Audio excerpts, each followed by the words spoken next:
happy, following the blues. We love you, what more can we say? We have the team that's tops here at St Andrews. They gotta give us what we're longing for.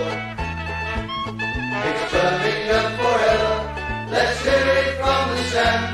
So come on, city, sing this song once more.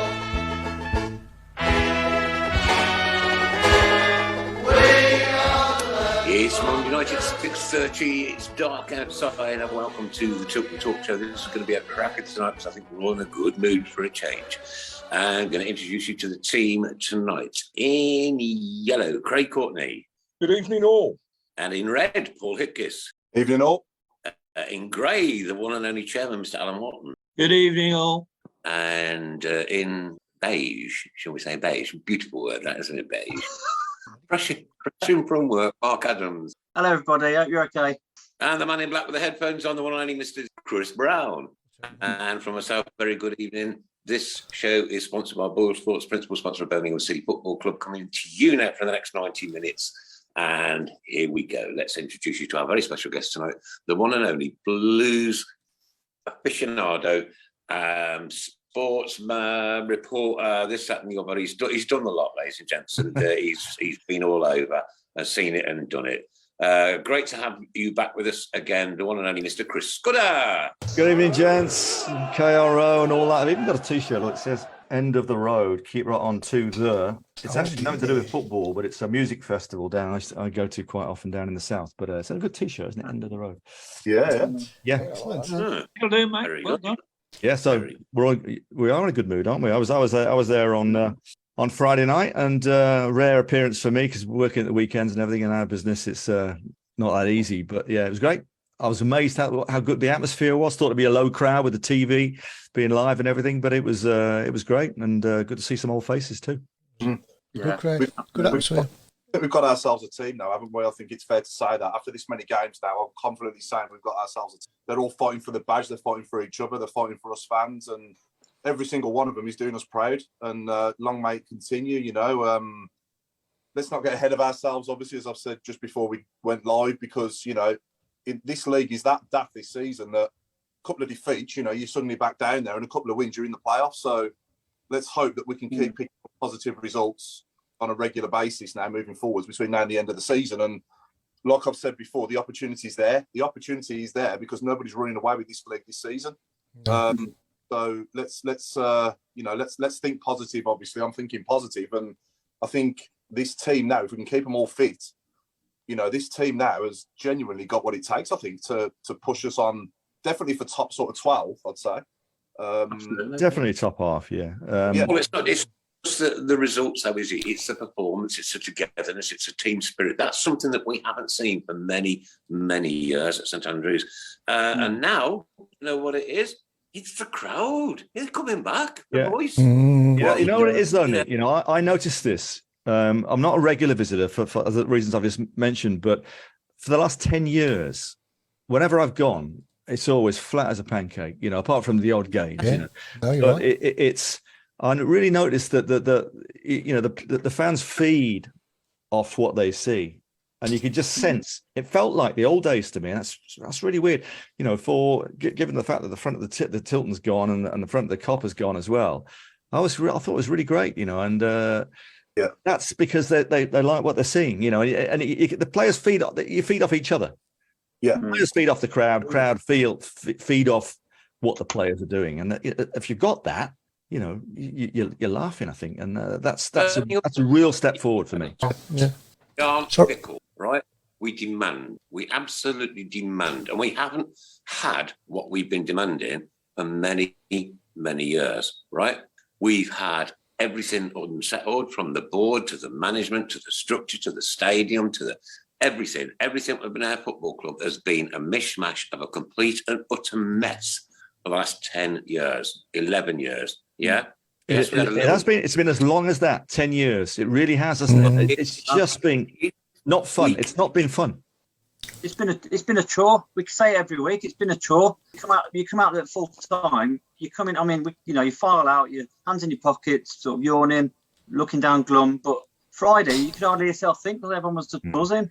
It was just, it was amazing.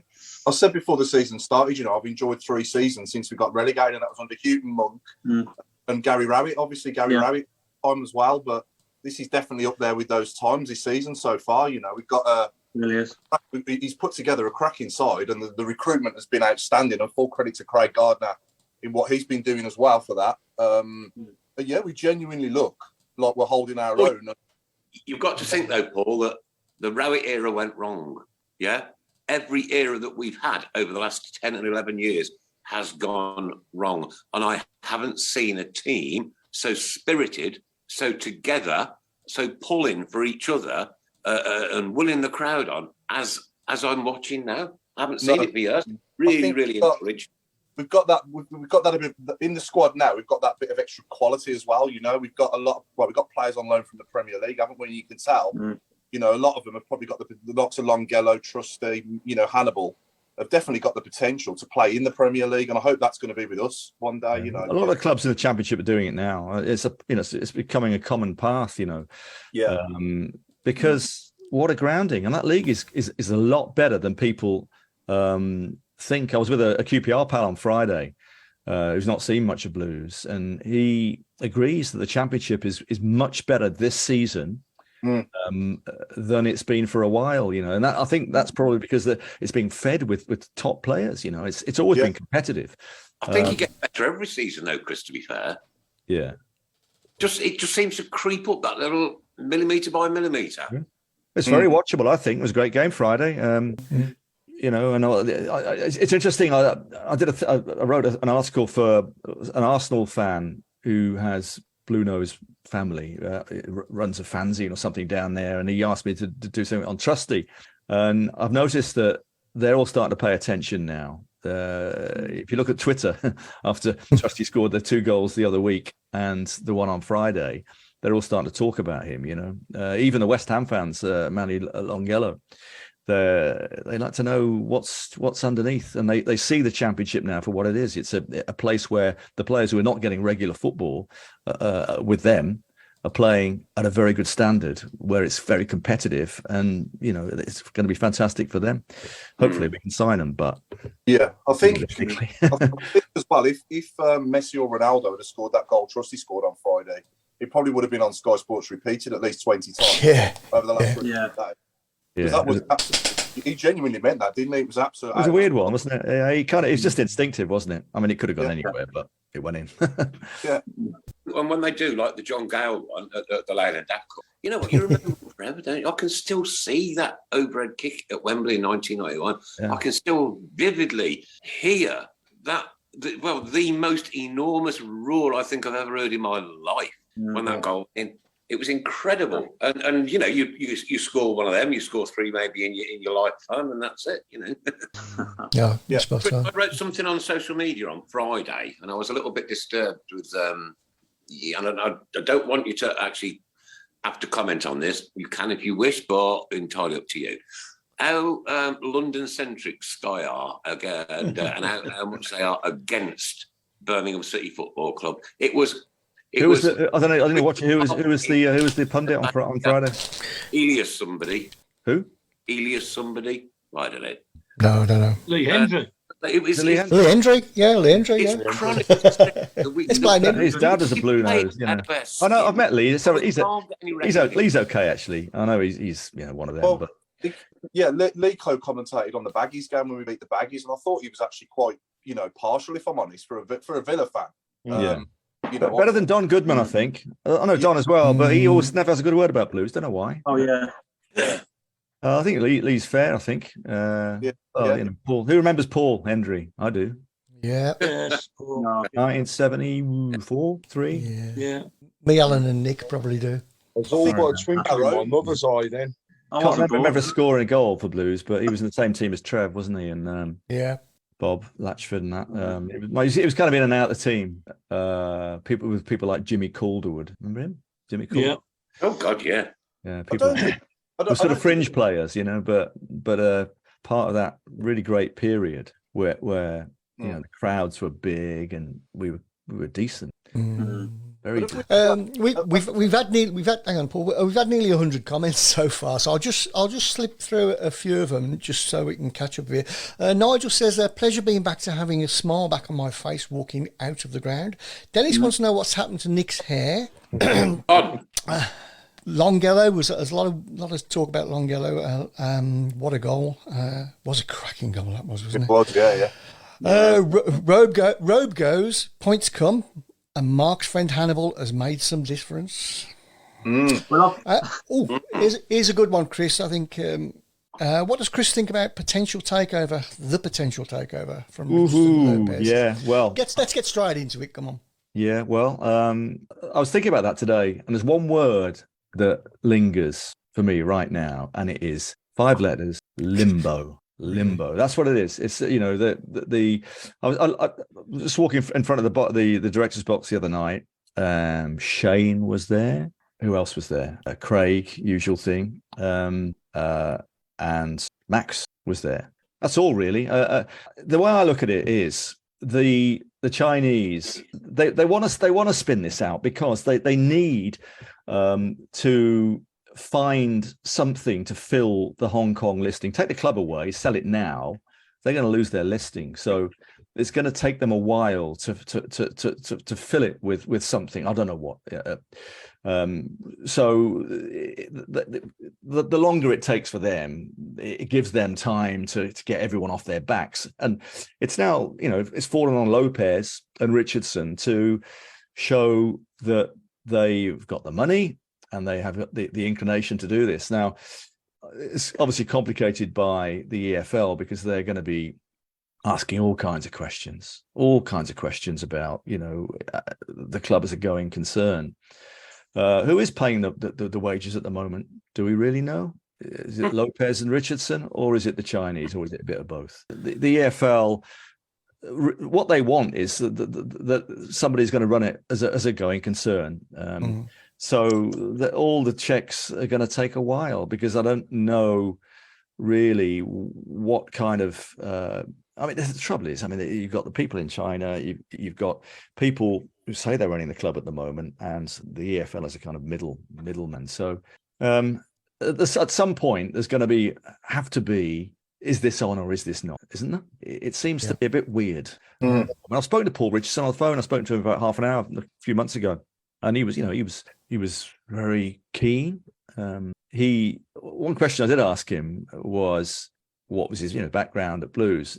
He's not like a lot of us maybe in this room now. His dad wasn't a football fan, so he didn't get it like that. It's something he's kind of acquired, or he's been along in the last sort of 10 years or so, possibly. He's not maybe the diehard that we all are, but he was around when Carson got into all those problems, and he was involved in potentially getting hold of the club. That didn't happen, and it went to the people who are running the club now, unfortunately. So it's a mess. Limbo is what is probably a good word at the moment. There's nobody really knowing, but if you keep winning, people don't notice, do they? Blues have been losing now. If we'd have got beaten and didn't start this season very well, did we? No. And it looked, that if that had continued, I think now the pressure would really be on. And the protests as well. The protests, it's died back. The old football adage: it's as good as your last result, really. And there's a genuine feeling of optimism at the moment, I'd say. Yeah, but that's all. That's because Craig Gardner's done a great job. I had a chat with Craig as I was going past the other day, and he seemed fairly pleased. He's done a great job. But he's got great contacts, especially at Man United with Darren Ferguson. And he's got West Ham as well. So, and if Premier League clubs see their players getting great exposure at a club like Blues, they're going to keep doing it with a bit of luck. I said after the game, my three words. Appearance this year. Oh, she's baby. Chris, shouldn't we just declare war on China and seize their assets? Yeah, that's a good idea. Over to you. Simple enough, isn't it? Yeah. No, listen, and unless the EFL force the hand, and there's so many different theories going around at the moment. I don't think anyone really knows where it's going, but the new people are waiting. Have they got the money? Have they not got the money? Or are the AFL asking questions about the old lot, or the soon-to-be old lot, about the involvement of Mr. King, allegedly? So, it's an imponderable, really. Question. Craig, I think Craig, you wanted to come in there, didn't you? Yeah, I was going to say on Friday, I asked everybody, as I do after every game, for 3 words, and the 3 words that sum it up for me at the moment: a feel-good feeling. It's there. Everybody, there was an air of optimism before kickoff against QPR, which I've not felt going into a ground for a while. We're always thinking, against top teams, that's it, we're not going to have a chance. But actually, people thought we were going to get a result. When we came out, and I've seen some of the comments, never smiled so much, never heard such positive comments. It's back, and now what the club have got to do is focus on maintaining that. I'm not going to say we're going to go away and win every single game, but if they turn up and play like they did on Friday and they go and lose 2-0, then nobody's going to complain. But if they start doing like they did that second, third game into the season, when they were just looked as though they were completely down and out and didn't care, and then that's all going to start come back, and we'll start getting that negativity back.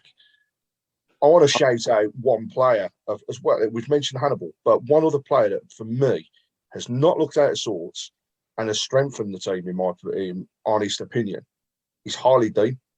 Yeah, I agree. He's like a new man, hasn't he? He's got good players next to him, hasn't he? So Yeah. in a 3 like that, he, Trusty is good. Sanderson's decent. So in the past, Harley Dean and Mark Roberts together, bit dodge. Yeah, definitely. Yeah.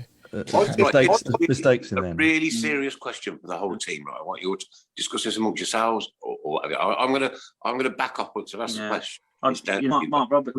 If we continue to play like we've been playing for the last few weeks, and I know it's a big I and a big F, right?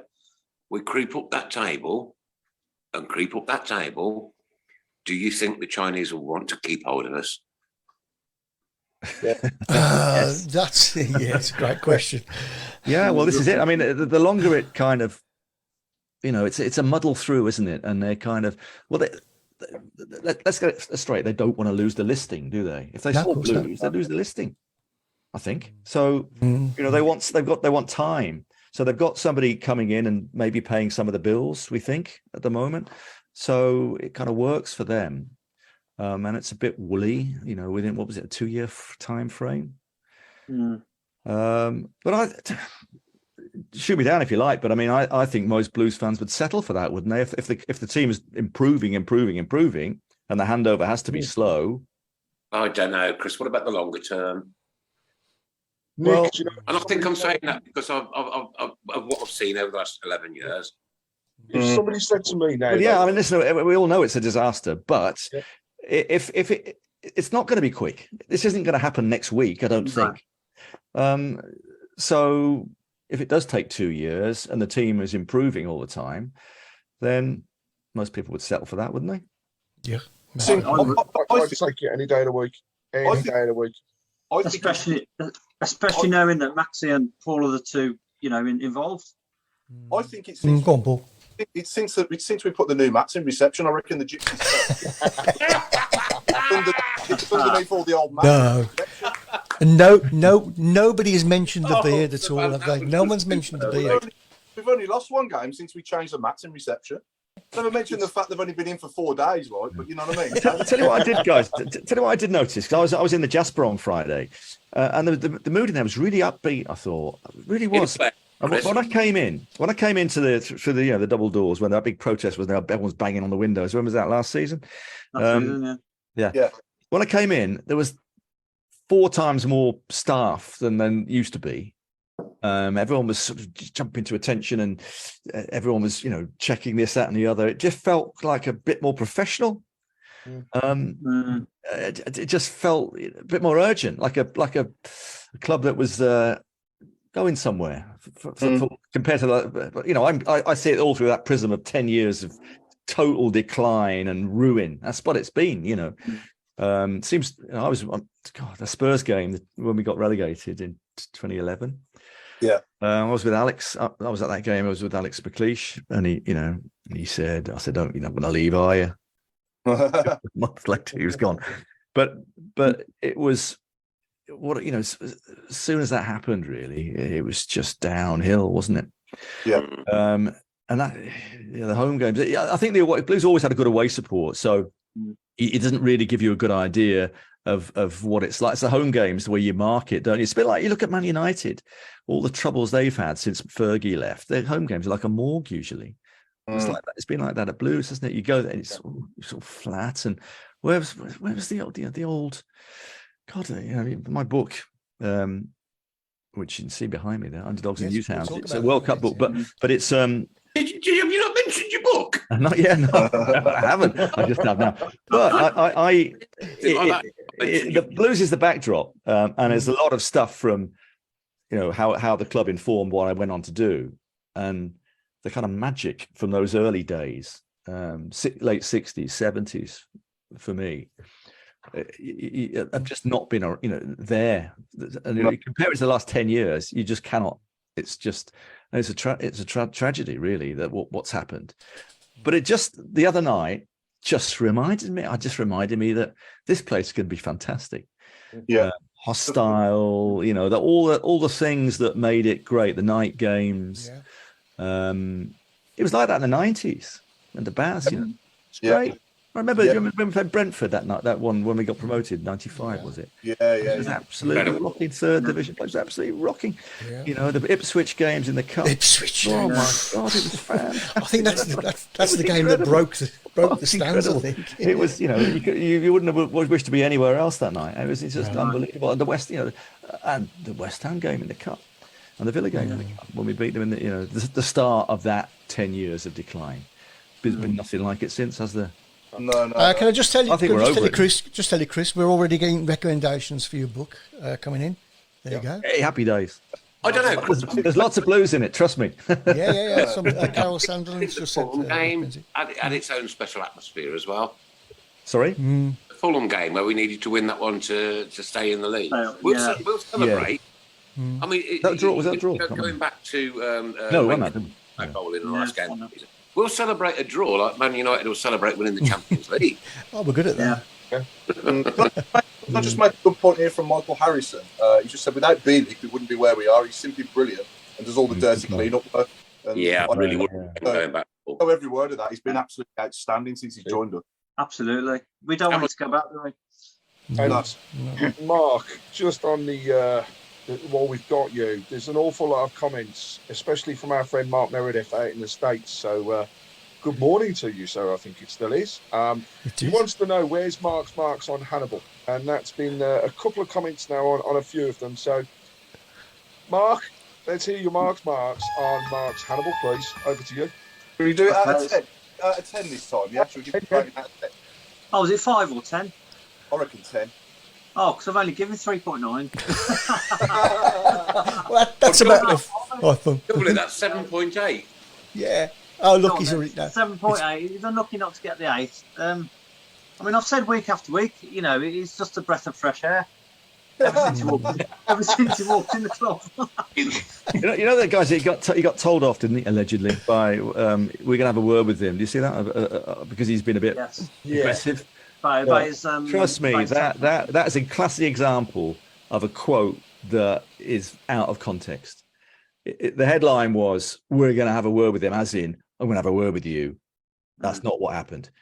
We're going to have a word with him because somebody asked. He's made a big difference. His aggression, and sometimes he oversteps the mark. And Eustace has said, "Yeah, we'll have a word with him about that." But listen, they don't want to lose that aggression because he makes a massive difference, like a bit like Robbie Savage. That kind of. that kind of thing. But it's not a story where he's been told off. Not at all. It's just, he needs to just be careful of curbing it, I think he's going to be a very good player. Do you think we'll see him start on Wednesday? Yeah. Yes. Yeah. Same 11, it'd be the same 11 that started the QPR game. Yeah, I would have thought so, yeah. I'd start the same 11, to be fair. Yeah, the only reason why he wouldn't is maybe because we've got a game Saturday as well, and he might want to maybe freshen it up a little bit. But I don't know. I'd like to think we can play because we've got the World Cup coming up. We've got a month off anyway. What do you need to Paul, when it looks as fresh as it does? It looks like a brand new apple picked off a tree. Yeah. So I don't see any reason to change it, even though we have got a game on Saturday as well. I'd put them through these 3 games. If it means giving them a day off training, then do that instead. Because, for me, we've got a good 11 there. And if we can get, if we are going to be consistent, then I think you need to stick to the same 11, in my opinion. And don't get me wrong, we have got players that can come in and do a good job for us. But I just don't think anybody needs to be left out. And the one who's really unlucky because of that is Bacuna. Obviously. Yeah. But, it's a nice problem to have, isn't it? Mind you, going back to the first 11, Paul, I don't know if anyone else noticed it. It was really good to see Etheridge and Mike Taylor at the end as well. Rudder. I mean, Rudder, they're all proper, proper. Yeah, that just shows you what the spirit is just has really lifted, hasn't it? I mean, you can see it. What was it? The one I noticed really was the win at Preston. That post-match thing was quite a revelation, I thought, when the players went to the Blues fans and Eustace came out, and it just felt like that was a turning point somehow. Absolutely, yeah. And well, if you start the season at that game, what is it, about four or 5 wins and 1 defeat since then, something like that? Yeah. I think it is, isn't it? Must be. It just seems to have been, a couple of draws probably as well, but it just felt like that's that. Once you've got that, it counts for such a hell of a lot, doesn't it? I really love that goals against column. I sit there looking at the table, thinking 15 and 17 games. That'll do for me. That's what it is. 15. You can see that's very good, isn't it? Yeah. That's what I want to see from my team. Yeah. The goal difference, Alan, as well, +3. I mean, that's done that. Yeah, we could. We should be +5 or 6, but we won't go back on the strikers. I mean, they didn't let us down on Friday because they weren't given the opportunities. But we kept them stuck in their half for most of the game. The defenders came up with the goals. That's fine. That's brilliant. Yeah. And it's good that other players are chipping in with goals as well, and we're not just relying on them. Obviously. Yeah. We said Trusty's got 3 now, and obviously Longello's off the mark. Holding's got 1 as well. We're starting to split the goals across the team. I'd like to see Chong get a few. I must say, and Hannibal as well when he plays. I know Bacuna's got a. Is it 2 Bacuna's got? Sorry, or 1? He's got 1 at. It's 2 in it. Is it 2? He got the one away. Yeah. Of course, yeah. He got the 1 at Hull. What was the other one? What was the other goal he scored? Home game, I think, wasn't it? Everybody's trying to think now. I thought it was just the 1, but anyway. Here's a question to everyone and all our viewers. What's our goal of the season so far? Oh, it's got to be the Rose Red for me. Well, Trusty. Yeah. What about the Burnley equaliser? I'll go for the third goal at West. The third goal at West Brom. Counter attack. Was that the one on the break, Chris? When Hogan? Yeah. That was a great goal. And obviously, Bacuna's it's just so efficient. Bacuna was involved in that, wasn't he? Bacuna, and it was just everything. Just boom, it was in the net before you knew it. A great goal. Yeah, that was a brilliant goal. Wasn't it, on the counter attack? We put some pretty good goals already, haven't we? Some good. We have, yeah. We have.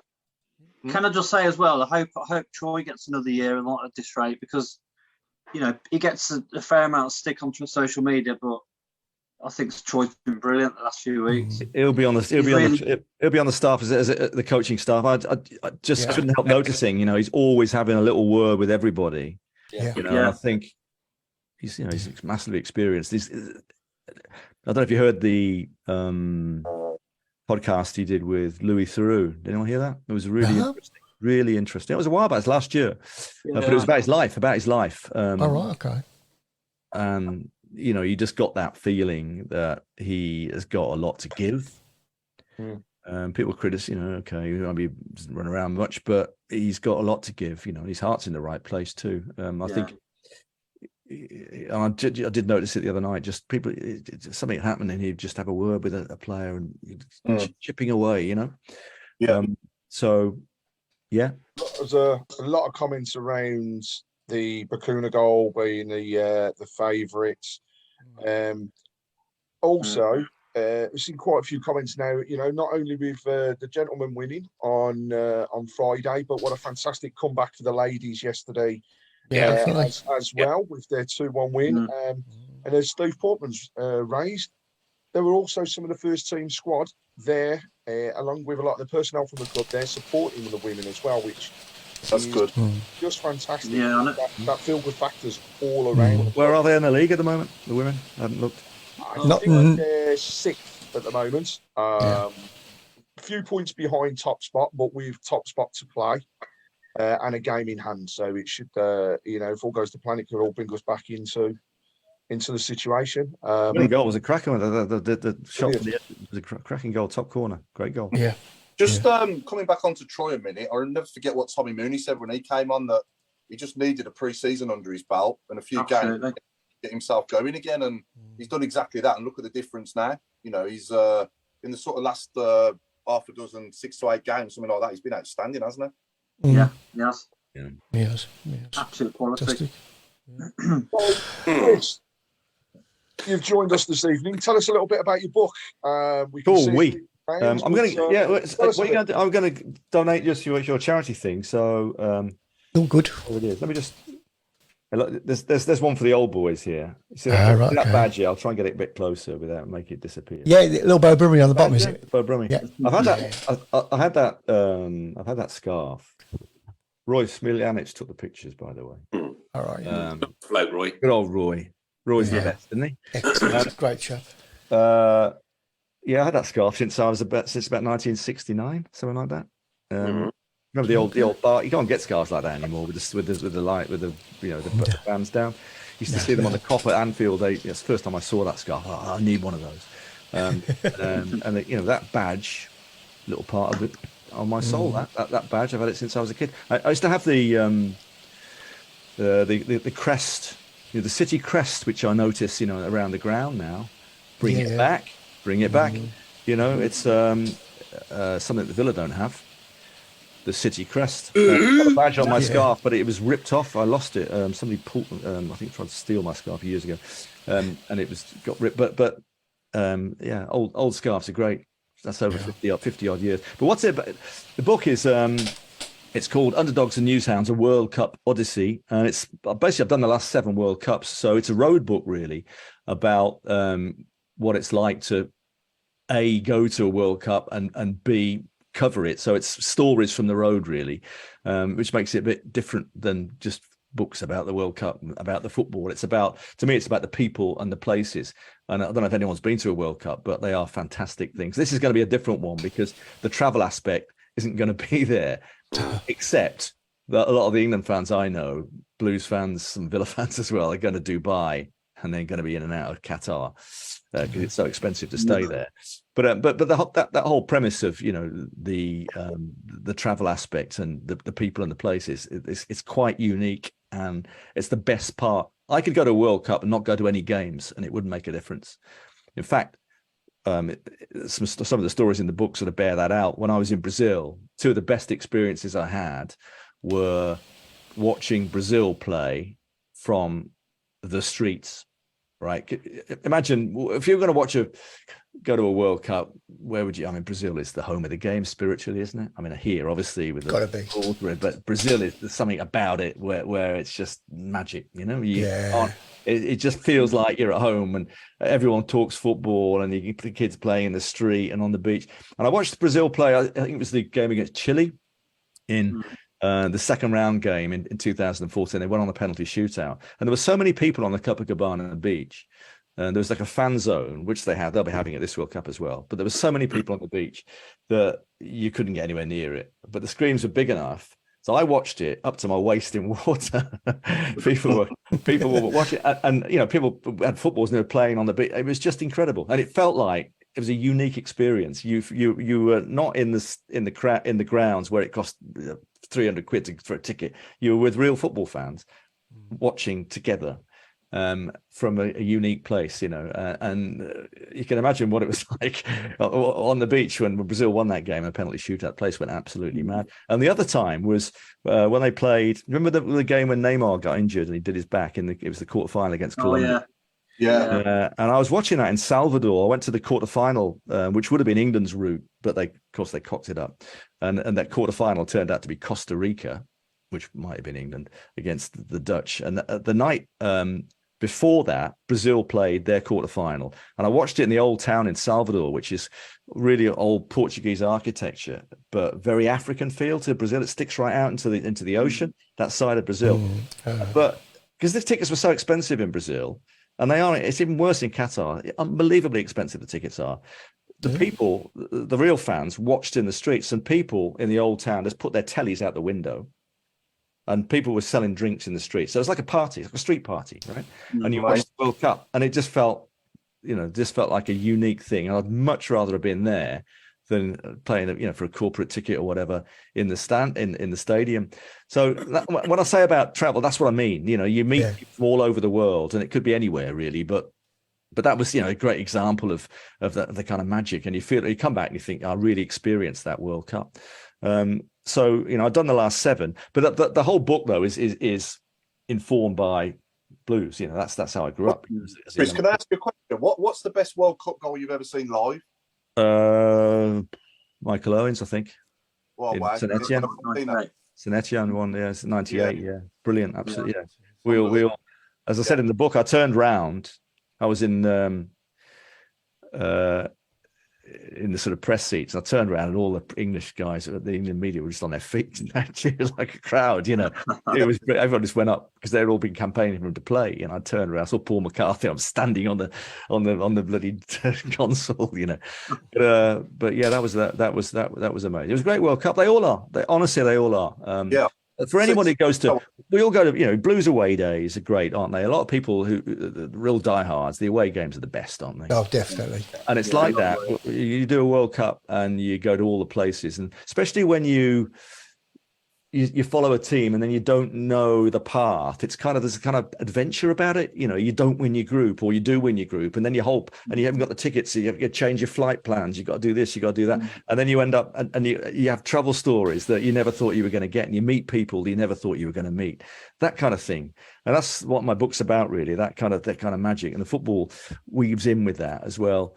So it's like Russia I ended up in Siberia, and came back, and it's a real tragedy what's going on at the moment, because I'm still in touch with at least 4 people regularly about the war, and none of them are very happy about it. It's a real shame. But and our chances this year, obviously in the World Cup. What are your thoughts, and what sort of formation, and quickly, what sort of team would you pick for England? From everyone's. Well, I think we all know what it's going to look like, don't we? It's interesting. I saw safe. Henry Winter did a tweet earlier this evening. A good mate of mine, Henry, and he thinks that the 5 starters for England, which I thought was quite interesting. Well, you tell me, and I'll see what he thought. I'd go. I think he'll go Sterling, definitely. Yeah, I think that was one of them. I think Kane will definitely be That's another one of them. Should be Jude. Rice. Got to be Jude Bellingham. Surely. 4 out of 4. You're doing well, Paul. And probably Pickford in goal as well. Happy days. Those are the 5. I think you're right. I mean, those. Jude is. What an incredible story. I don't know if any of you guys were in. Fantastic. I went to the Pompey game in August 2019, 3 years ago, and he came out. That was the first time I'd seen Jude. It was his debut, wasn't it? But I was on the sideline, I was on Sky that night, and I wasn't working, but I was just talking to some people, and Jude came past me, just after his 16th birthday, and I looked at him and I thought, this kid looks like a racehorse. He looked like a thoroughbred, something about him.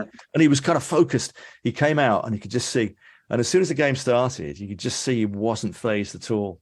No. And that's 3 years ago. And if you'd asked me then, would he be a first pick for this World Cup? I'd have said no, surely not. Surely too soon. But he's earned every single. You earn it, you can have it. He's earned it. I mean, but what an incredible rise, isn't it? I think sorry, Chris. I think him and Phil Foden could be our standout players if he plays Phil Foden. Because I'm not sure Foden will start. I'm not sure he will. Listen, he's a great talent, hugely. But what the difference between Foden and Bellingham for me is Jude's mentality. There's something about that boy that he's got from his dad and his mum. Yeah. That just tells you that he's not going to waste his career, and he's like a kid in the park. I thought Grealish was a bit like that, but Grealish got the same mentality as Jude, but he plays with the same abandon, doesn't he? That Jude does. They are like kids in the park. They get out there and they just want to play. They just want to play. But he's definitely got a. Foden hasn't quite got the same mentality that Bellingham has, and it's why he'll captain England. Does he?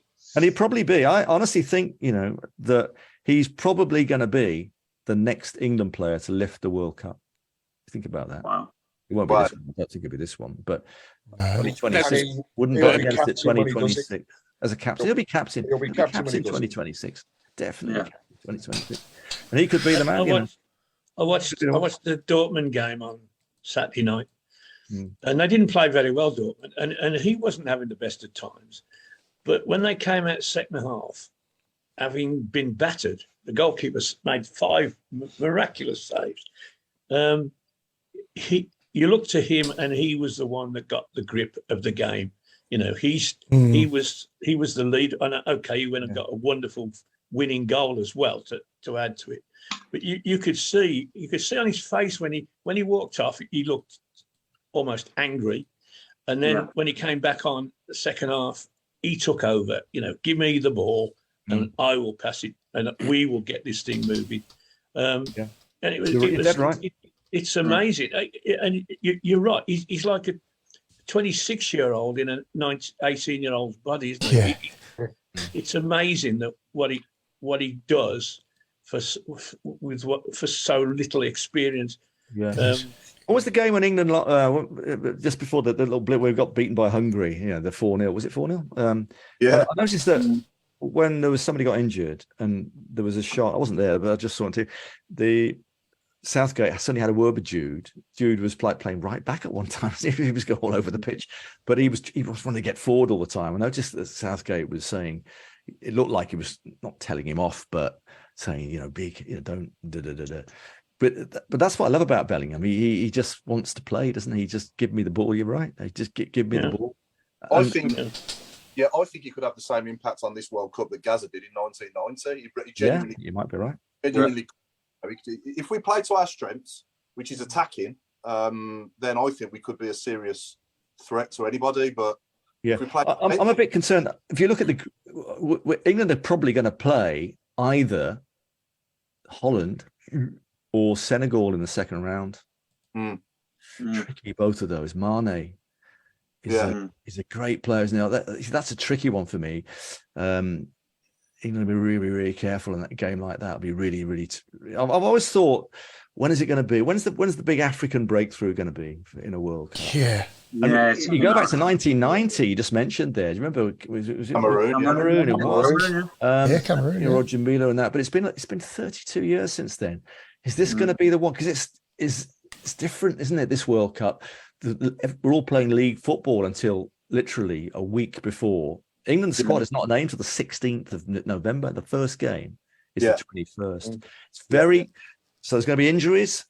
Everyone's going to get them. Brazil have got some injuries at the moment. We just don't know. You just don't know, do you? And I just wonder. I personally think that the two teams to beat in this World Cup are going to be the usual suspects, Brazil and Argentina. I think both of them are going to be really hard. Yeah, definitely. But I think, but one of the Africans, I just got a thing about the Africans. I just think one day this is going to happen. It is going to happen. Yeah. It is going to happen. Yeah. We saw. Sorry, Chris. We saw exactly what England are all about. What we can be when we went 2-0 down to the Germans in the last game. You know, he took the handbrake off. Yeah. He went 4-3-3. Jude made that first goal, didn't he? When he just instead of passing it sideways, when he got that ball, remember, and he took a bloke on in the centre circle. No other player in that England team would have done that. I don't think. Exactly. Grealish maybe, but he just went, didn't he? And he opened them up, and they scored. We scored. That's what we've got to do. That caution that Southgate's a bit accused of. We just need to let the handbrake off. I completely agree with you on that. Yeah. You don't want to come back from a tournament and say, "If only we know."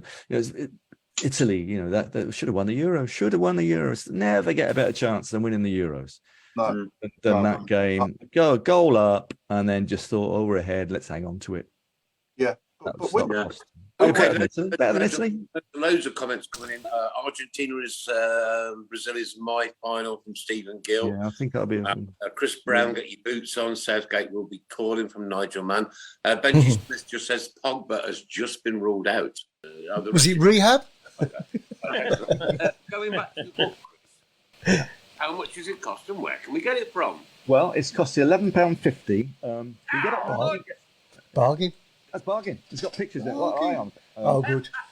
It needs pictures for us. But listen, but it's not just. There's a couple of bits. One of the chapters it's when you start writing these things. My kind of wanderlust, if you like, which kind of football tourism, if you like.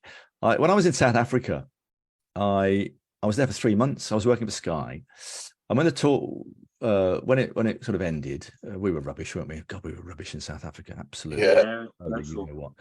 Yeah. I thought, right, South Africa, and I thought my blues hat on. I thought I want to go to Spionkop, which is the home of the mountain, the hill, which all English terraces were named. So I thought, well, I must go down there, and it's about 3-hour drive from Johannesburg. You just go south. You drive out and try and dodge all the bullets and everything when you come in Johannesburg, because it's like that.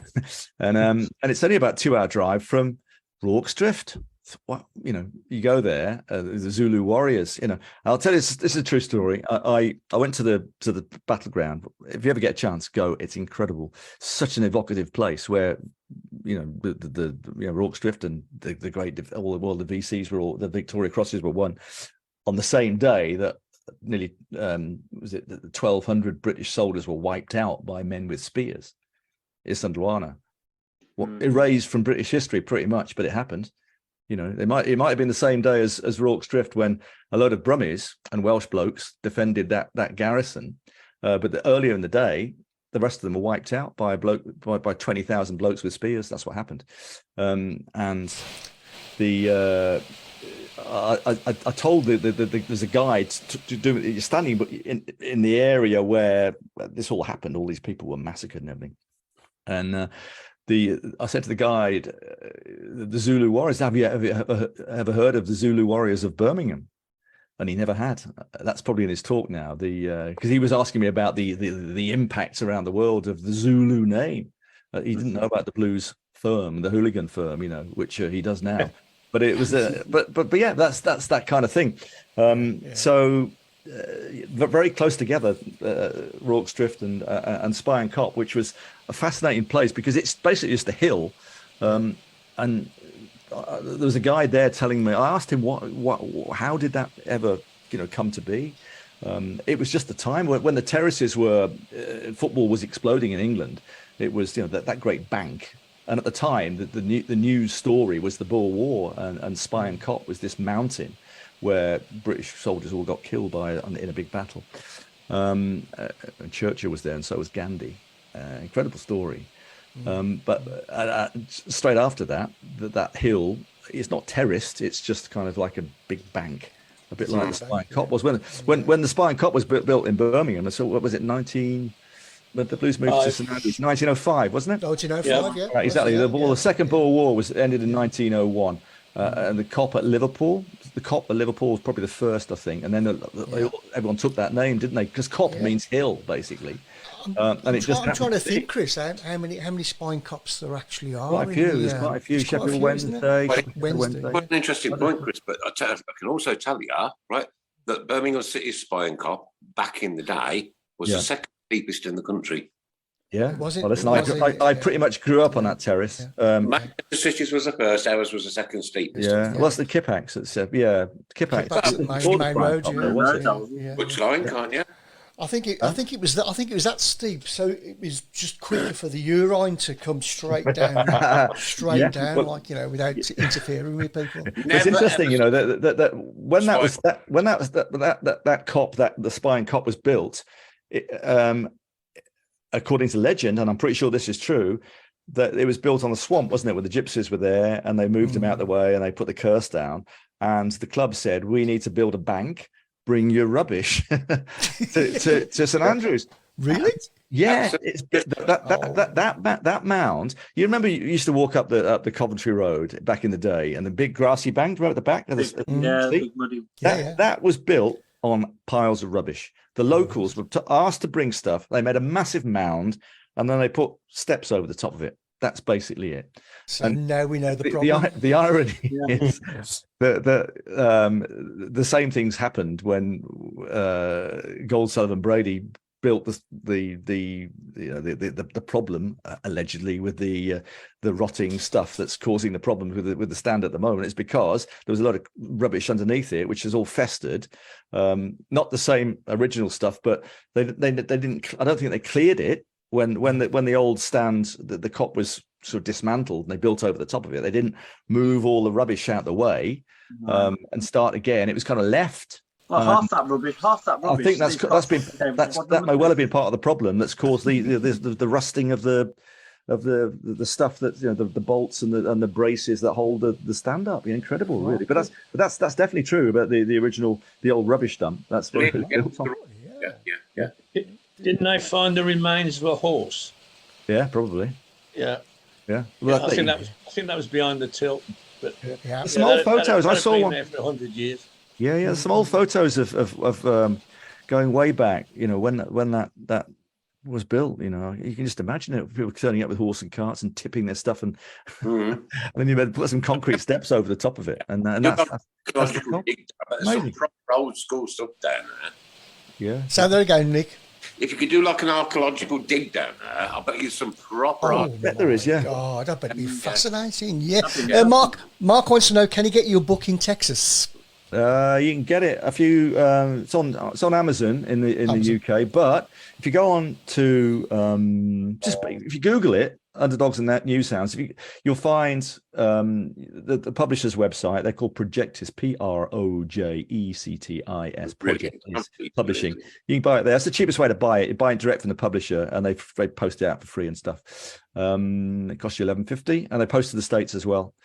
I did a thing for an American radio station last week. We were talking about stuff because they've got the next World Cup, haven't they? But it's on my Twitter as well. You can find it on my Twitter, and there's a link, and if you just tells you how to order it. But it's that's the cheapest way of doing it. £11.50. Money well spent. That's brilliant, Chris. Absolutely brilliant. What I have done also, it is Halloween. I thought you guys were going to be in fancy dress, so we are. Well, a pumpkin. Crying out loud! I found this. Don't tell my missus, but she left it in the kitchen this morning. I wrote that on it. Excellent. I wrote that on it. Look at that. You can tell it's Halloween because if I do that, it disappears. Magic. Scary. Even better. You turn it around the other way. Oh, that's more. No, somebody else must have done. It wasn't me. There you go. There you go. Smashing pumpkins. What? Go on, Paul. We've been doing, Chris, an underrated blues, like underrated unsung heroes, blues 1 to 11 over the last sort of 10 weeks. And we're now on the final player in the 11. So basically, we want a striker to go up front with Cameron Jerome, don't we? Mm-hmm. How do you qualify underrated, though? We basically That's going to be inside our viewers. So our viewers will comment on who they think it should be, and whoever gets the most votes in each position wins. So we've got Colin Doyle in goal. We've got right back he's testing me now, Craig. Yeah. Right back was Jerry Gill. Centre halves were Dave Barnett and Gary Ablett. Yep. Left back was David Murphy. Left mid was Damian Johnson. In the middle was Peter Shearer and who was with Shearer? Chris Marsden. Chris Marston, yeah. Yeah, and then right mid was John McCarthy. Yeah. And then up front was Cameron Jerome. So we want somebody with Cameron Jerome up front that's kind of like. I'll give you one. I'll give you one from this is from back in the day. Alan Buckley. Buckley. Good player. Yeah, good one. Okay, the Warsaw guy. Yeah, he played for Blues. I remember seeing him. Yeah. He was a good goal scorer. He was good goal. I'm going to say Peter Unlove would be my choice. I'm going to stick with Andy Saville. There's a few for Stern John. Yeah, a lot of people said Underrated. He's not underrated. Though, I don't think he's underrated. He was rated, but I'd say the same about Cameron Jerome, to be honest. Yeah. You know, I was good. Yeah. Nicky Forster as well as one. You know what I mean? Forster. We live in democracy. We're not. Keep your eye on the votes anyway, Craig, and we'll decide what we. There's another one for Chucho Benitez, Zigic. There's another one for Benitez there as well. So Andy Saville. Andy Saville. That's a good shout. You know, that's a good shout. Yeah. Well, he was good. Yeah. I'm going to throw my Jeff Bowden in again this week. Still think Bowden. we need one. He's in my book, by the way, Jeff Bowden. You have to tell me why he was in the book. Oh, why was he in the book? Yeah. First hat trick by substitute. Huh? First hat trick by substitute. Well, yeah, that's probably true. No, he was just. I just remember him because the game that made me a Blues fan, that changed everything for me, was and I bet there's nobody here who's old enough to remember 68. Yeah, 68, fifth round FA Cup tie against Arsenal. Remember that? Yeah, yes. I was behind that goal when he headed it. That was the overhead kick. Barry Bridges, the overhead. Barry Bridges, yes. Barry Bridges overhead kick. Best goal ever scored at St Andrews. But nobody filmed it and nobody took a picture of it. But Bob Wilson, who I came to know through telly, said it was the best goal he'd ever conceded. And it won us the cup. We started tonight, didn't we? Talking about the magic nights at St Andrews. That was 51,000, not an all-ticket game. Never happened these days. And they reckon there was 10,000 outside. What year was it, Chris? 68. Jeff Bowden scored the goal. We were second division. Arsenal were like mighty Arsenal. We played them in the cup. We played them away, and we were losing 1-0, and Jeff Bowden equalised, which brought the replay to St Andrews, and that never to be forgotten night. And everybody I remember my dad and all the old boys, I was on his knee that night. They all said that was, what a night. And I'd never seen a crowd like that before. The Cop and the Tilton. I was just mesmerised by it. Swaying. Absolutely mesmerised by it. And then, of course, they went on to grow up on that on the Tilton and then the Cop. And I took it's in the book as well. I took some of when we moved to Wales. I took a couple of American lads with me to big Blues games. Just to see what they thought of it. They wanted to come and they just couldn't believe the atmosphere was incredible.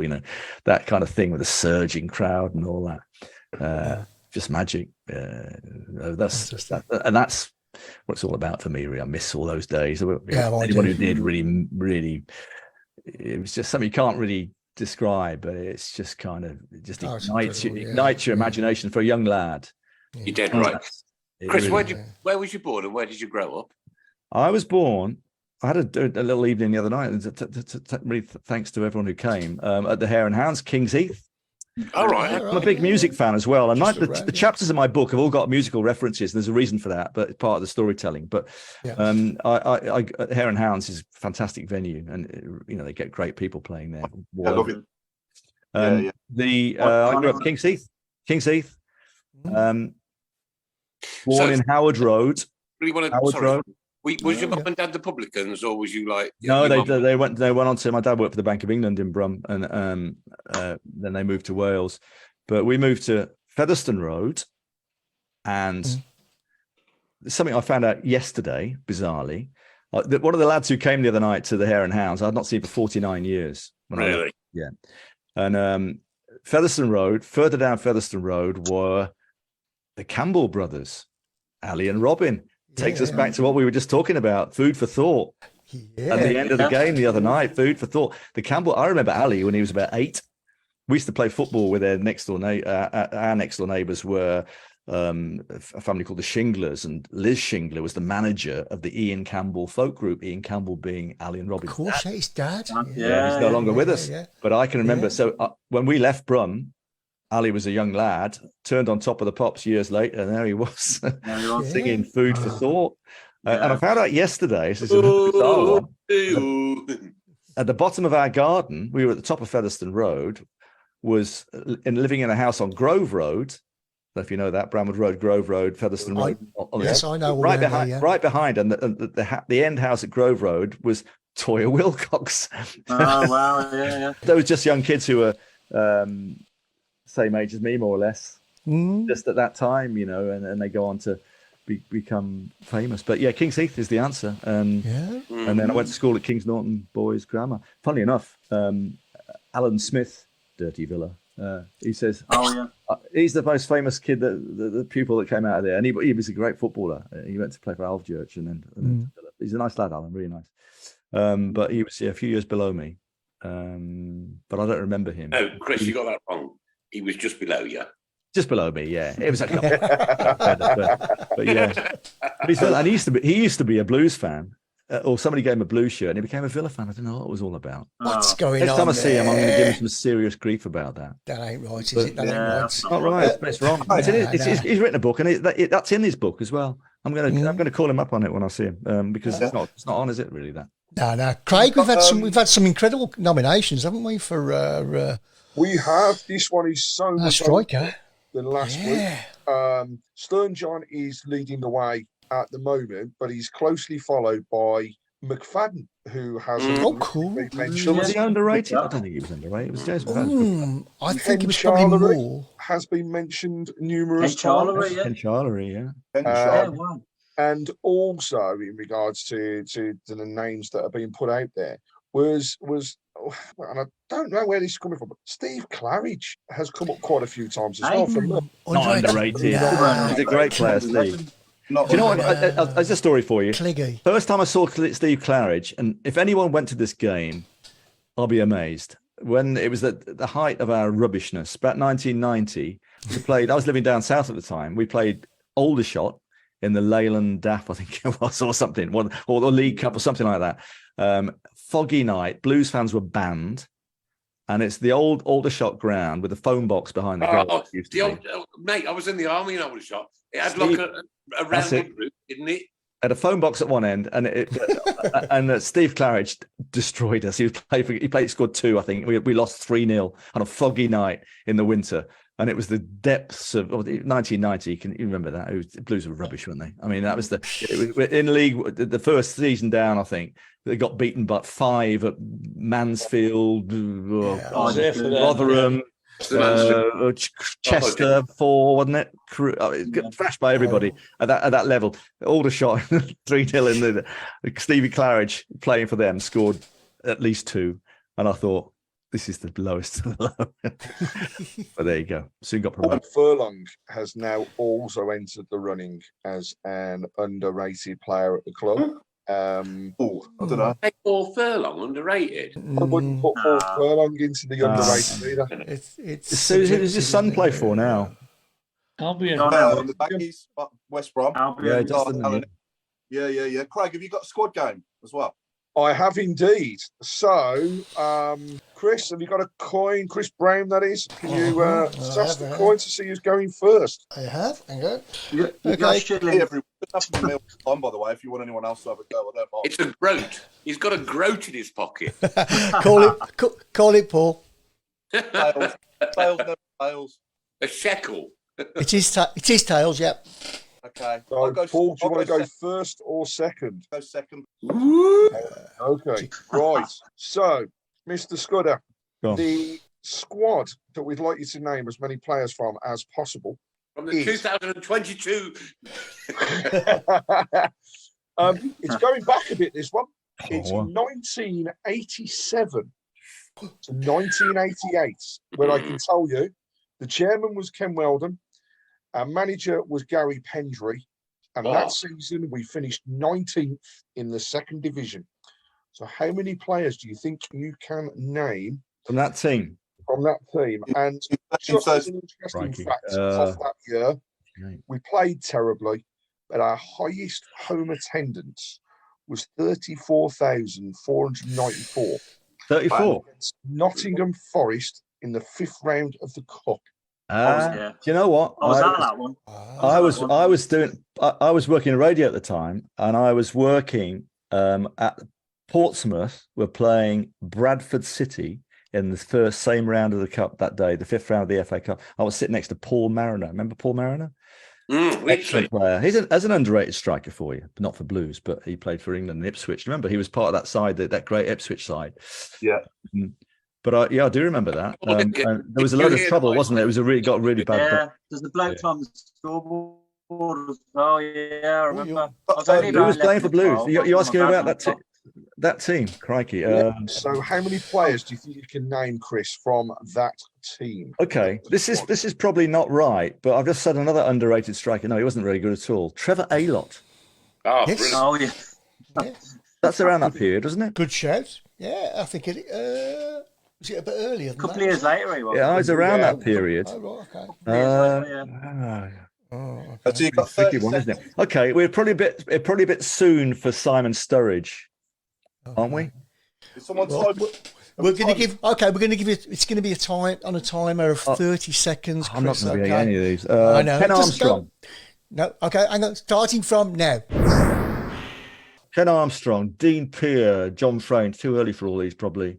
Simon Sturridge, Trevor Aylott, Steve Wigley, Davy Langan. The goalkeeper would have been Montgomery. No.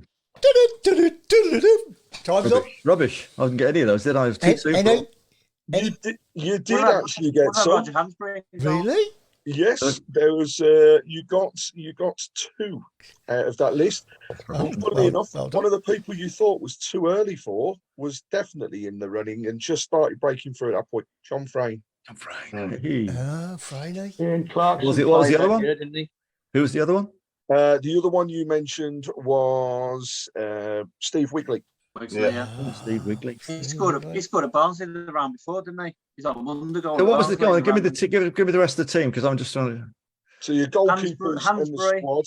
Yeah, Roger Hansbury. Hansbury in goal. Gary Childs, Wigley, Whitton, Bremner, Williams, Caton, Handyside. Is this from memory, Mark? Is this from memory? Yeah, no, seriously. No, What's going on? I remember that side. Ian Handyside, did he get a couple of goals at Villa in the year before? It was. We won 3-0 there. Didn't he score? Yes, he did. Yeah. Brian Roberts. Brian Roberts. A few other names to chuck into the equation. John Truitt. Vince Overton. Marky just showing off now. Sorry, I just remember that team. Oh, just get off Google, mate, please. No, seriously, I remember that. I remember going. Well done. Forest game, wasn't it? Go on, Yeah. I remember who scored the winning goal. It was Gary Crosby scored. Gary Crosby scored that goal, didn't he? Gary Crosby? Yeah. Scored the winning goal in that game. Very early as well. But it was about 7 minutes. Yeah, that game was famous for there was a really bad trouble outside afterwards, wasn't there? Yeah, it was really Really nasty. bad trouble, yeah. And I remember, I remember Vince Overton missed an open goal for about 6 yards. He belted it over the bar. Yeah. Yeah. Well done, Mark. Well done. Thank you. Right then, it's Paul's go. So, Paul, I reckon you'll absolutely steamroller this one. But this is 2011 to 2012. Chris Hughton was the manager. We finished 4th in the championship.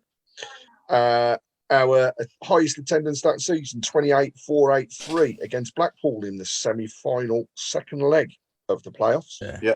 And over to you with how many you can name. I'll go for 15.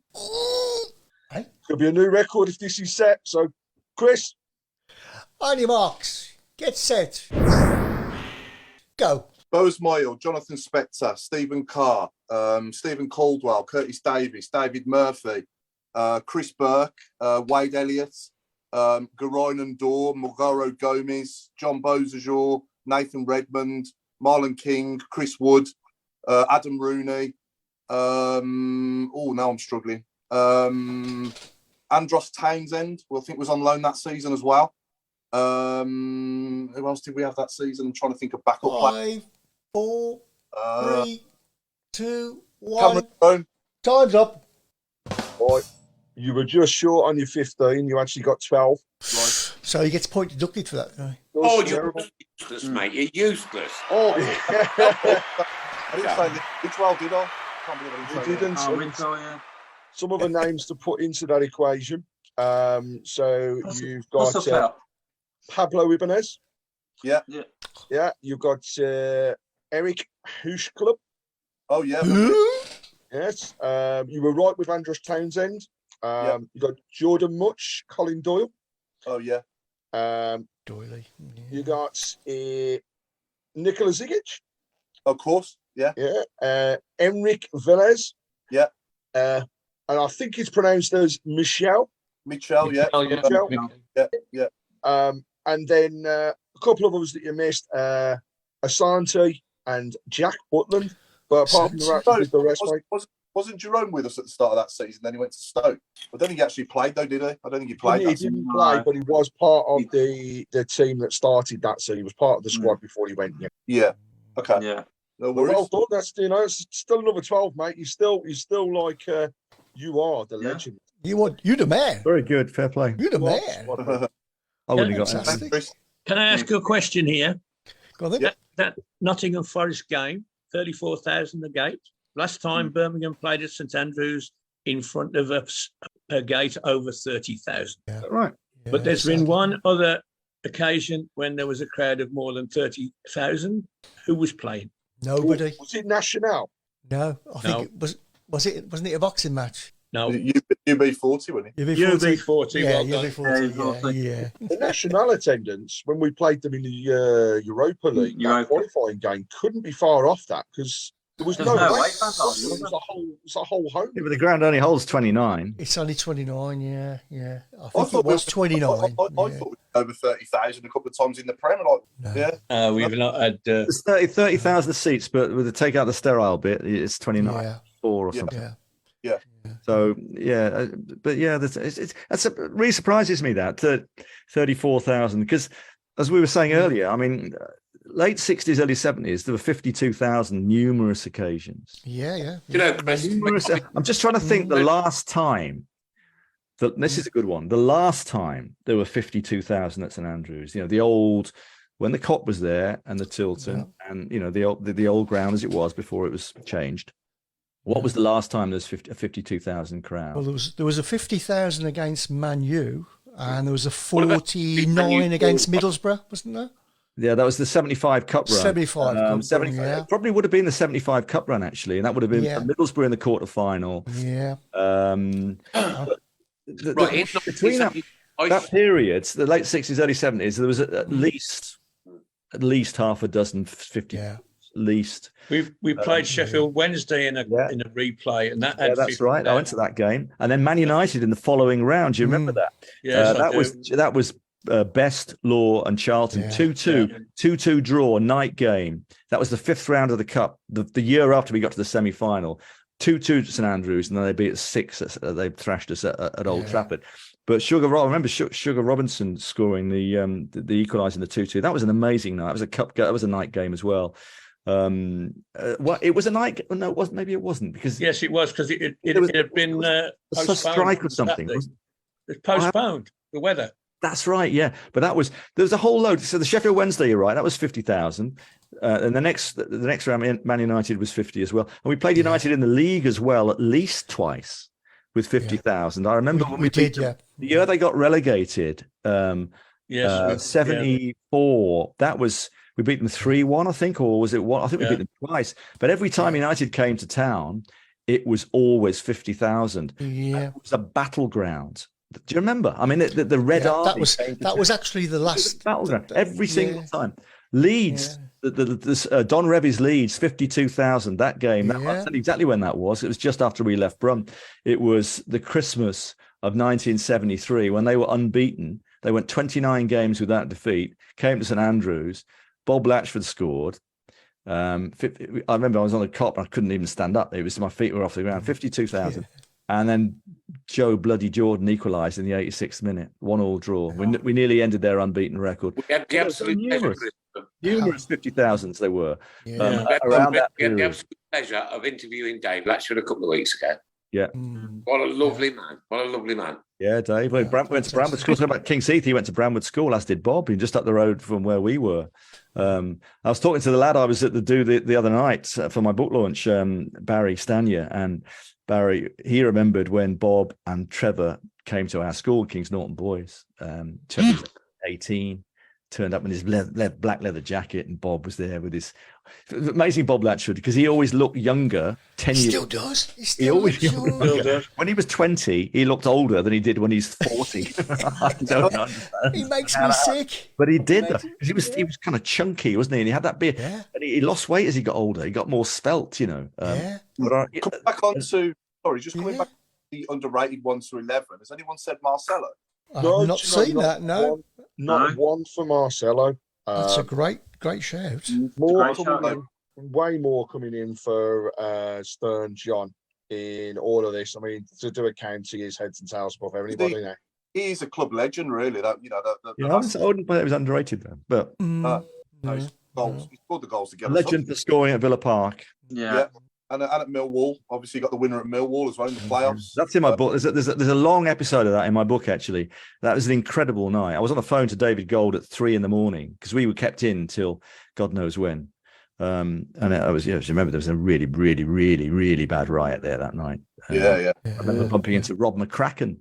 Rob was there with his brother Spencer, and we were coming out. It was gone midnight when we came out of that ground. Rob said, "Stick with me, Chris, you'll be all right." It was a bit like that. I mean, it was an incredible night, but yeah, that was what an incredible cup run out. Yeah, definitely. Yeah. So we do the last 15. We got the last 10 minutes. Last 6 minutes. Just before we go on to that, Pete Taylor has said the last time there were over 50,000 at St Andrews is when they all said you can go and take your old mattress and put it under the stand. Yeah, well, there you go. Ain't that the truth? Sure is. Right then, last 15, or what is it? What's our last 15 this week? Well, Mr. Courtney. It's that time of year, isn't it, when the 31st and all our good ladies are out on their witches' broomsticks. So don't talk about Linda like that. Well, we can say she's not on tonight. But no, it's anything to do with football and Halloween. Okay. Kick it off. Well, I'll kick it off. Okay. Start it with. Can I have Timo Spooky? You haven't done it tonight, Chris. Spooky. We'll go with the both. John, then John. I've got a feeling we might get a bit of stick. I agree. Yeah, it looks like it. Yeah. Charles and Zombie. That's a good one. Lucas Dukowicz. Yeah. Danny Rose from the dead. Yeah. It hasn't made me wet myself yet, so it's That's clever though. Stephen Cauldron, Max Michael Mayers, That Night of the Living Dead. No, don't get that. Zlatan Ibrahimovic. Him a witch. A witch. This can only get better. Come on. Good. What lies ahead for you for the rest of the week? Then, have you out and about, busy in the press? Sleeping, I think, probably. Doing all kinds of different things, but I'm still working on my World Cup trip, because I'm going out there. I'm kind of winging it. So you're off to Qatar then, Chris? Yeah. Yeah, we'll be going out. Yeah, probably for a week or 10 days. Is that work or it's is really that hard? It's a bit of both, I hope. I'm freelance now, so. I don't think they'll let you stand in the sea with your skids on. No, that's a bit different. Yeah, but it's going to be a tricky trip. In so much as it's really, really expensive. The tickets for this World Cup are just incredibly expensive. There are some cheaper ones, but for 60 quid, but category 3 for the group games. But by the time you get to the sort of semi-finals and the final, you're talking over £1,000. Yeah, that's crazy. And it's a true story, right? And this is sorry. Chris, are you talking for a ticket? Yeah. £1,000. Yeah, £1,000. Yeah. Oh man. The cheapest for the final are $550, and that's in the practically in the in the corner, so it's the very lowest. I think for a decent ticket to final, it's 1,500 quid. Ah, come on! I remember we had absolutely Completely mad. agree. We went up to 10 bob at St Andrews. 10 bob, 10 Yeah. bob for a football Here's a story for you, and you might not believe this is true, but it is.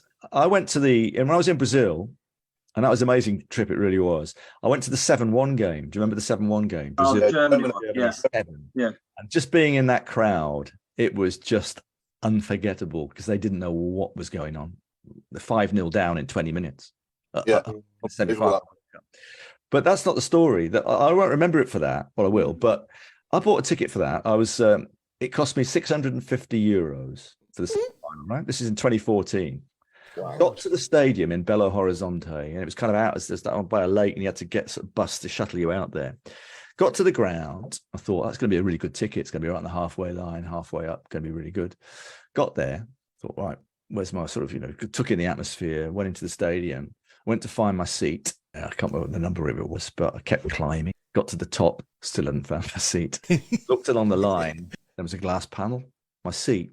Really? FIFA charged me €650 for a ticket that did not exist. Wow. Right? What did you do? There's a picture in the book of there was 20 of us roughly in the same boat. I had steam coming out my ears, you can imagine. I can imagine, yeah. Right? Wow. And so I said, right, there's all these, they're all Brazilians, all the others. And some of them spoke English. I said, look, give me all your email addresses and we'll go to town on this. I'm not having that, because there's been scandals about the ticket and all the corruption and everything. Always is with these things. I traced it back to a company in Manchester who did the ticketing. So when I got back, I just blew them up. I said, what are you doing? You can't do this. And they said some crap about, it's a bit like when you book a plane, you overbook it. No, you don't. You don't charge people for a ticket that doesn't exist. So I shamed them. I would have destroyed them. And, I would have gone to the papers, and they would have loved that because it was a good story. I thought, wow. They instantly refunded me, so I got to see the game for nothing. Because what happened, I just said, I found the nearest seat on the halfway line that wasn't occupied and refused to move. I said, I'm going to sit there. There were some telly seats, and I sat and nobody said a word. And to be fair, all the Brazilian the stewards are all kind of young kids, and you can't help but like Brazilians because they just smile and everything. And they were lovely, but I was so cross with FIFA. How can you do this? There was a story earlier in the tournament where a British guy there was a scandal about ticketing, and that's where I traced it all back to. They just messed it up, and the prices in Qatar are just scandalous in my opinion, and they're really hard to get. And you can't get accommodation unless you have a ticket, and you can't get a visa unless you got accommodation. So you've got to jump through hoops. And I talked to one of the Blues lads who's going to as well, Roger Fairclough. I don't know if you know Roger, he's a great lad. He's staying on a cruise ship for God knows how much a night. So the whole thing for me is you should be able to turn up to these things and just enjoy the experience. You haven't got to have tickets for the games because the magic of going to any away or just a World Cup or any away day is that kind of when you mingle with everybody. It's just great. It doesn't matter if you haven't got a ticket, in my opinion. You can watch it if you got Fan Park, or just watching it among all the population. It's just as good, trust me. And because you make friends, it's just rapidly, because I know we're reaching the end of the show. Shall we do predictions for Wednesday night and Saturday? Millwall at home and Stoke. Spectre. Keep Fright on. Keep Fright on. Yeah. That's worse than mine, that is, Mark. I'm sorry, but Nick, calls for the pumpkin, I think, doesn't it? Nick, the one for you, mate. Just because everybody does it every week, but Dealey had a bowl of sweets. Dealey had a bowl of sweets. Oh, a bowl of pumpkins. Yeah. Do you know a bowl of Bob the apples. A bowl of apples for Bob. All right, then predictions. Alan, prediction. Who's guilty for that one? 2-0 and 1-0. 2-0, 1-0. Craig? 2-0 and 2-0 to Blues. 2-0. Nick? I'm going 3-0. 3-0. We hate Millwall and we hate Millwall. I'm going to go. Local way. I'm going to Mark? Play Saturday as well. 3-1. We'll beat Millwall 3-1, and we'll beat Stoke 1-0. 1-0. Paul? I'm going to go 2-1 Wednesday and 1-1 on Saturday. Chris? Yeah, I think Paul's got it right there. I think I'll go 2-1 and a draw as well. Maybe 0-0 Stoke, but 4 points. No. Listen, Chris, I live in between Stoke and Derby. We're going to knock 7 colours out of them this week. So I want to eat a bag of chips. That's all they ever eat in Stoke is chips. Sunday night chips. Okay. Okay. Sunday night chips. Right. Right, John, do the outro, Nick. Bag of chips every time we beat Stoke. And I'm going to have looking like humongous portion. It's looking like Stern Johnny's. Right, ladies and gentlemen, this has been the Tilton Talk Show. We keep right on. We keep right to the end of the road. That road.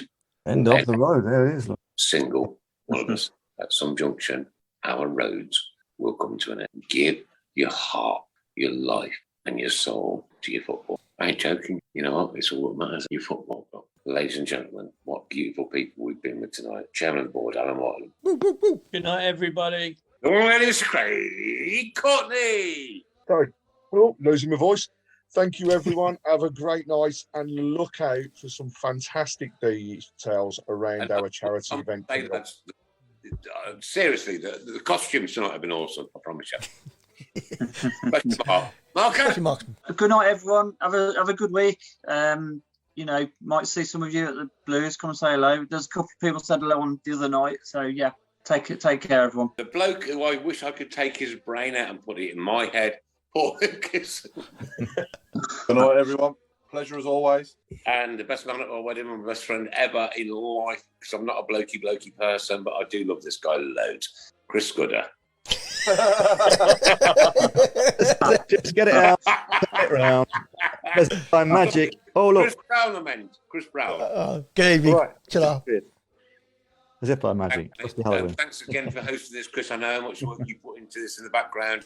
I know how much work Craig does in the background and Watto does with his blogs, and Mark does nothing. But ladies and gents, an absolute pleasure and a joy. Blue Nose, a proper Blue Nose, who is right up there in the journalistic and reporting and TV punditry and one thing and another. Chris Skudder, great guy, lovely man. God bless you, mate. You live in Windsor. Thanks for inviting me. Cheers, Chris. You live in Windsor, Chris? Yeah, down south. Not many Blue Noses around this posh bit. You're in the sink down there, don't you? What's that? I bet I say you're that posh, you'll get out the bathtub and we in the sink down there, don't you? Something like that, yeah. Chris, you can join us anytime, mate. You're a Blue. Yeah, listen, really enjoyed it. Thanks a lot. We love you, what more can we say? We have the cheapest tops